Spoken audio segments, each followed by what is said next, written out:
মহিলাটি একটি ভয়ঙ্কর দৃশ্য দেখল। দূরে কোথাও একটি বিশাল মুখ বিশিষ্ট রাক্ষস ছিল, যেটি তার অপরিসীম মুখ খুলে একটি ছোট্ট শিশুকে গ্রাস করে ফেলল।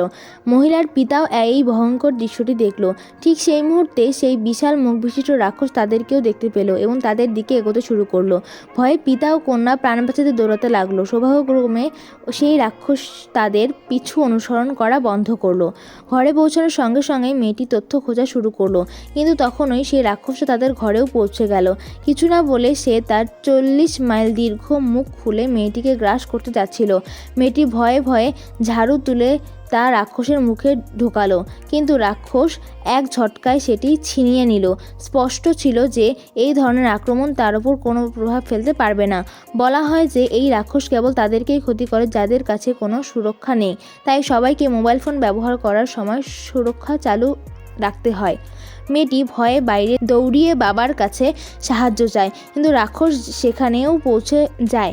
শেষ পর্যন্ত বাবা সাহস জুগিয়ে রাক্ষসকে জিজ্ঞেস করলেন কেন সে তাদের বারবার বিরক্ত করছে। তখন রাক্ষস হাঁটু গেড়ে বসে এবং আবারও বিশাল মুখ খুলে তাদের ভিতরে আসার ইঙ্গিত দিল। অনেক চিন্তাভাবনার পর মেয়েটি ভিতরে ঢুকলো এবং তার বাবাও পিছনে পিছনে প্রবেশ করলো। ভেতরের দৃশ্য সম্পূর্ণ ভিন্ন ছিল।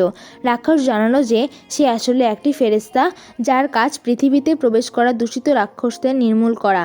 দিনভর সে ছোট্ট মেয়েটিকে সে গ্রাস করছিল, সে আসলে একটি দূষিত রাক্ষসই ছিল। তখন বাবা মেয়ের কাছে সত্যটা পরিষ্কার ছিল। এরপর সে তাদের নিরাপদে বাড়ি পৌঁছে দেয়। তার মিশন শেষ।